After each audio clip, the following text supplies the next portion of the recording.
السلام علیکم رحمۃ اللہ وبرکاتہ۔ قرآن پاک ایک ایسی عظیم الشان کتاب ہے جس کا مقابلہ دنیا کی کوئی کتاب نہیں کر سکتی۔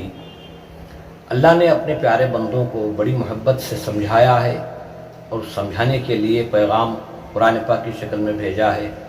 جب بھی قرآن پڑھنے کی کوشش کریں تو تھوڑا اس پر غور و فکر کریں، کیونکہ اللہ نے بہت ساری جگہ کہا ہے کہ ہم نے اس قرآن کو تمہارے لیے آسان کر دیا، اس پیغام کو ہم نے تمہارے لیے آسان کر دیا، لیکن ہے کوئی سمجھنے والا، کوئی غور کرنے والا؟ الہاکم التکاثر حتی زرتم المقابر۔ دنیا کی زیادہ محبت نے ایک دوسرے سے آگے بڑھنے کی چاہت میں انسان کو اس طرح غافل کر دیا، حتی زرتم المقابر، اسی جستجو میں وہ خبروں تک پہنچ گئے۔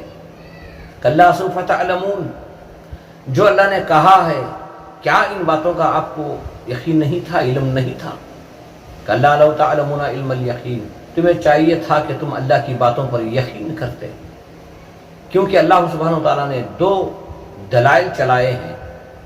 ایک کلام پاک کو بھیج کر سمجھایا ہے، دوسرا ہماری آنکھوں کے سامنے جو بھی نظام چل رہا ہے، جہاں نفع نقصان ہے، زندگی موت ہے، حادثات ہیں، یہ سب یہ بتا رہے ہیں کہ بھی اس کے پیچھے کوئی طاقت ہے جس کا نام اللہ ہے۔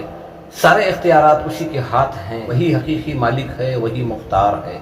کلا لو تعلمون علم الیقین، جو نظام تمہارے سامنے چل رہا ہے اسے دیکھ کر تمہیں چاہیے تھا کہ تم علم حاصل کرو، معلومات حاصل کر لو، یہ بات پر یقین کر لو کہ ہمیں اس دنیا میں ہمیشہ رہنا نہیں ہے، ہمارا یہ دنیا اصل مقام نہیں ہے۔ اچھا ہوتا کہ تم یہ بات اپنے علم و یقین میں لا لیتے۔ کلا لو تعلمون علم الیقین لترون الجحیم ثم لترونها عین الیقین، کہ جن باتوں کا تذکرہ قرآن پاک کے ذریعے کیا جا رہا ہے ان باتوں کو آنکھوں کے سامنے لا کر دکھایا جائے گا، ایک ایسا مقام بھی آئے گا، لیکن اس وقت پچھتانا، اس وقت بلبلانا ہمیں کوئی نفع نہیں پہنچائے گا۔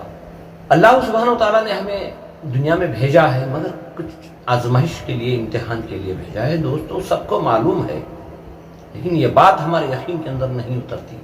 ثم لتسألن یومئذ عن النعیم، اس دن جتنی نعمتیں ہم استعمال کر رہے تھے، ہمیں ملی تھی، اس کے بارے میں پوچھا جائے گا۔